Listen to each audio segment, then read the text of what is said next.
Welcome to the Biblical Perspectives for Leadership podcast, where timeless biblical truths meet modern leadership. We are thrilled to have you join us on this journey of exploring how biblical principles can guide us in leading with wisdom, integrity, and purpose. Whether you're leading in the church, your workplace, or your community, this podcast is designed to inspire, challenge, and equip you for the road ahead. Let's dive into today's conversation and discover how Scripture shapes the way we lead. Welcome back to Biblical Perspectives for Leadership. Today we're doing another deep dive, looking at a really timeless story from the material you shared. We'll be exploring leadership principles that, honestly, they don't just apply to huge historical moments, but they really resonate in our everyday lives too.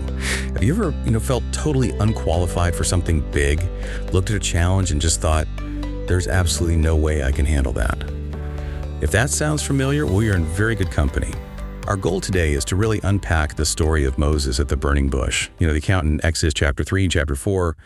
We want to pull out some powerful lessons about things like calling, courage, dealing with self-doubt, delegation, and even divine empowerment. Yeah, and what's so fascinating, I think, is how this ancient story speaks directly to, very modern anxieties we all have about our capabilities when we're faced with a big task. We're going to look closely at Moses's initial reluctance, all those excuses he came up with, and how his journey really shows us that path from feeling deeply insecure to becoming an impactful leader.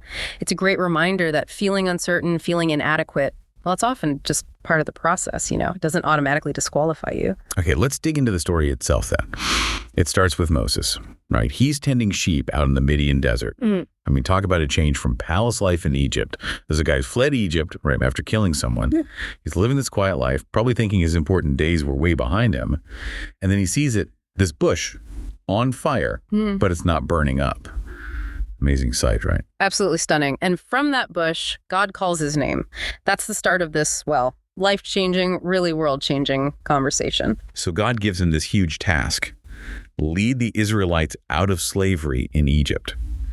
And Moses' very first response, it's just pure self-doubt. He asks, who am I? Who am I to go to Pharaoh and bring the Israelites out of Egypt? You can almost feel the weight of that question, can't you? His past, his exile, it all seems to crash down on him. It's more than just humility, isn't it? It sounds like real deep-seated insecurity, maybe stemming from those 40 years in the wilderness. Definitely. And it brings up a big question for us, I think. How often do we let that who am I, feeling that kind of imposter syndrome, stop us cold before we even start something important? And the material is so clear here. God's answer isn't a telling off. It's not even a list of Moses's hidden talents. It's this profound reassurance. He simply says in Exodus chapter 3, verse 12, I will be with you. That's it. I will be with you. Not you're qualified because, but you're not alone because. Exactly. And think about that for leadership today. It reframes everything.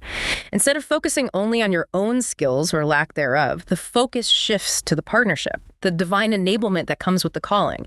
It means you might feel completely insufficient, totally unworthy even.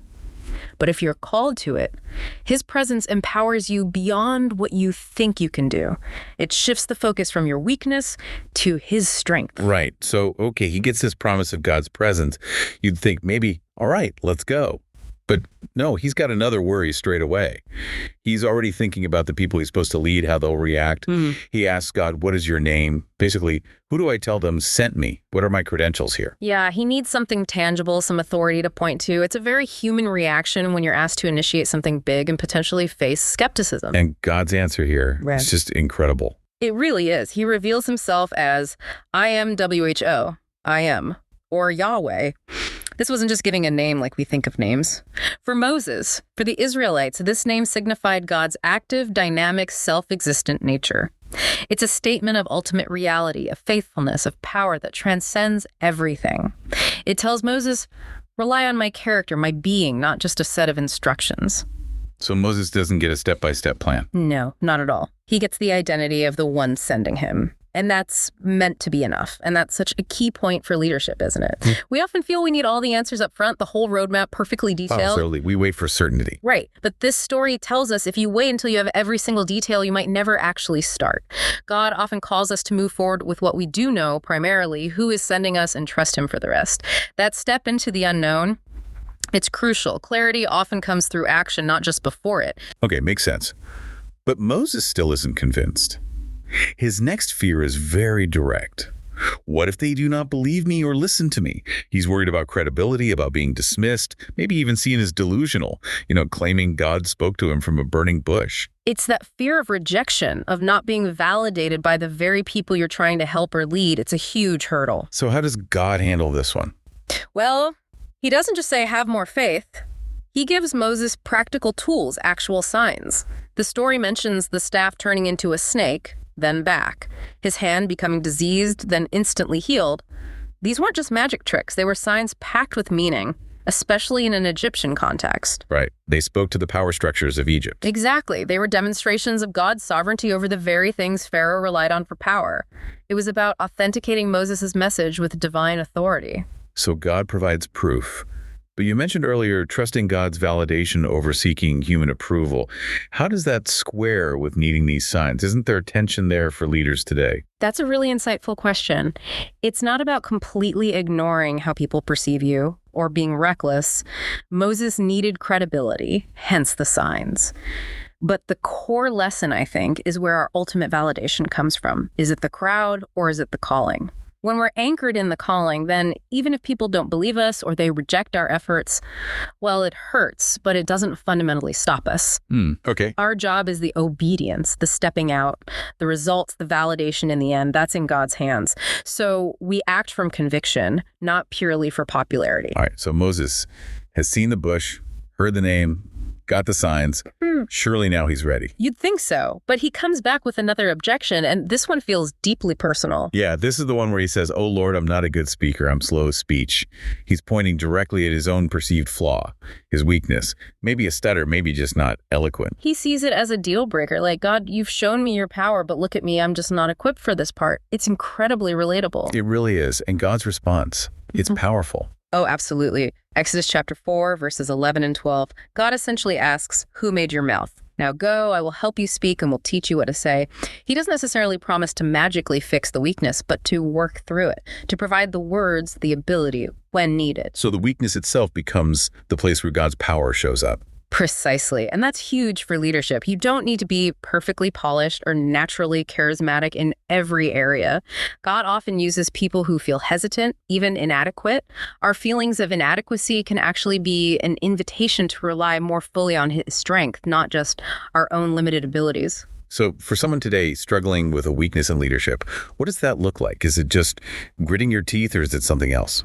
I think it's less about gritting your teeth and more about strategic reliance. Recognizing the limit, yes, but then actively seeking the enablement. For Moses, it was leaning on God's direct promise. For us, it might mean building a team with complementary skills, seeking mentorship, or yes, praying for specific help in that area.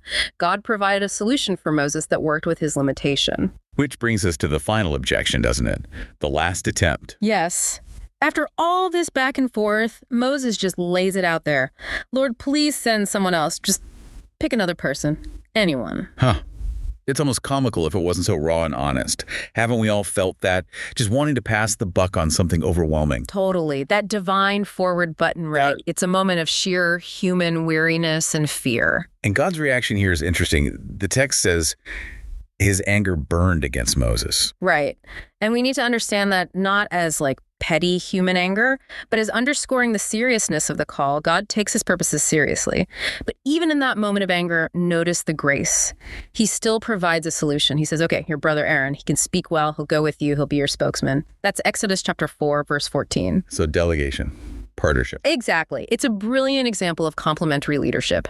Aaron's strength shores up Moses' weakness. It shows that leadership isn't always about being the solo hero. It's often about building the right support. But importantly, God doesn't let Moses off the hook entirely. No, he doesn't. Aaron is support, not a replacement. The call is still for Moses. It implies that if God calls you, he intends for you to step up, even if it's with help. He's persistent. He's gracious with our fears, yes, but he pursues his purpose through us. So bringing it all together, what's the big takeaway for us, for leaders, for just everyday life? Well, look at the transformation. Moses eventually says yes, and this hesitant, excuse-making shepherd, He becomes the leader Israel needs. Yeah, the man who confronts Pharaoh, leads people through the sea, gets the 10 commandments. It's an incredible arc. It is. The Moses we meet in chapters 3 and 4, filled with fear, is the same person who does amazing things later. What changed? He learned to trust God more than his own feelings of inadequacy. That's it. He shifted his trust from his own limitations to God's presence and promises. That shift is what unlocks leadership potential. It proves leadership isn't about never feeling fear, but acting despite the fear, because you're anchored in something bigger. So feeling uncertain, feeling like you're not enough, that doesn't disqualify you. Not at all. In fact, the story suggests it might even be typical. God seems to specialize in empowering reluctant leaders. When he calls, he equips. Maybe not always by removing the weakness, but by providing the strength, the resources, the people needed. It means our excuses, our weaknesses, however real they feel, they don't have the final say. They don't cancel God's call or the responsibilities we face. Right. We can choose, like Moses eventually did, to trade that insecurity for trust. And that core promise God gave Moses, I will be with you. That still holds for us today, doesn't it? Absolutely. That's the foundation. Knowing that his power and presence are available allows us to step forward, to lead with a different kind of confidence. Not confidence in ourselves necessarily, but confidence in him working through us. It changes the whole equation. It really does. It impacts everything from how you approach a difficult conversation to how you tackle a massive project. It's about his ability, not just yours. So maybe the question for everyone listening as we wrap up this deep dive is this: what are you being called to step into right now? Maybe something that makes you feel a bit reluctant, a bit inadequate. Where can you choose to trust in a power beyond your own, even with that reluctance? That's definitely something worth thinking about. Thank you for joining us on the Biblical Perspectives for Leadership podcast. I hope today's insights have encouraged and equipped you to lead with faith, wisdom, and purpose. Remember, the greatest leader of all time taught us that true leadership is about serving others. If you enjoyed this episode and podcast, be sure to subscribe, share it with others, and leave a review.